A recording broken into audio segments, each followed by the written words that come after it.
None of this is optimal for anybody. We spent 7 months working on a budget only for it to be blown up at the last minute. Flagler County Commissioner Andy Dance called this budget season frustrating, a sentiment many commissioners have been expressing in recent days. You expect to be able, at 18% property value increases, to be able to reflect some savings. And we had options moving forward. My disappointment is that we've got to do a better job of getting all of our issues out on the table during budget process, because we should not be doing this at the last minute on the first public hearing and then having this budget meeting. That's what we have all of those pre-meetings for. Dance also called for every department to take a hard look at their budget. Based on some of the public comments, I would hope Mr. D, the attorney's office, maybe looks for some additional ways to save some monies. All of the decision units within the county are cutting back to some degree. And I think it's an important point to be able to look at all the decision units within the county to show some improvement on their budgets moving forward to help that deficit issue.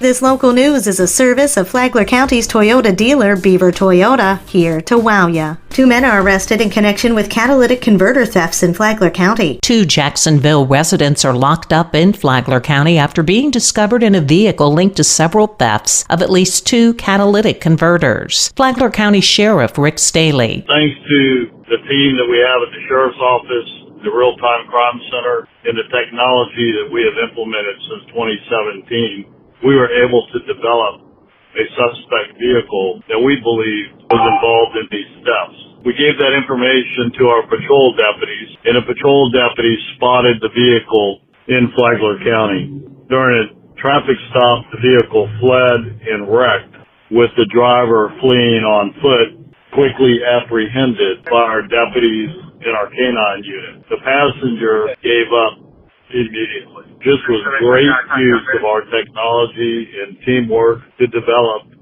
the suspect. Otherwise, these cases may have never been solved. Great job to everybody involved. The 2 were found near the Wells Fargo Bank branch on Belterre Parkway in Palm Coast. During the investigation, multiple drugs and drug paraphernalia were located in the car. Detectives also found saws and saw blades commonly used by catalytic converter thieves, some of which had been used. For Flagler's Morning News, I'm Karen Johnson.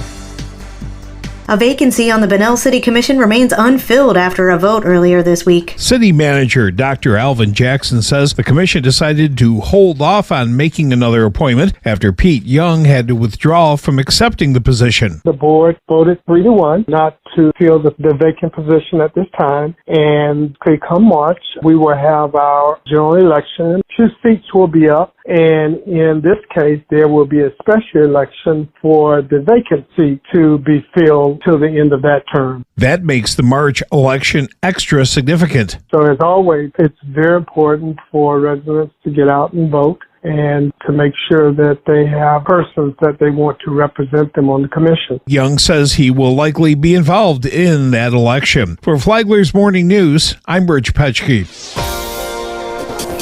What's it like to come through the Open Door Recovery and Reentry Program? Zach Rimmer has come through the program and is now the men's house director. He said on a recent episode of Lifeline that he's had lots of jobs, but none like this. But it's been a wonderfully rewarding thing getting to work in this line of work and turn around and help the next man or woman as they come up out of it and watch people's lives transform. I've had plenty of jobs in my life. None have ever been satisfying in the way this is satisfying. Rimmer said that when he works with others as a peer, he feels like they understand him. They get it because he's been where they are. Open Door Recovery's gala is back at Hammock Beach this November. You can go to their website, opendoorrecovery.org, for more information and for tickets to the gala. Listen to Lifeline on Saturday morning at 9 here on WNZF and anytime on the Flagler radio app. Tomorrow, Kimala talks about the Women's House. From the WNZF Newsroom, I'm Deb Albertson. And now you're up to date on Flagler's Morning News. I'm Amy Cherry.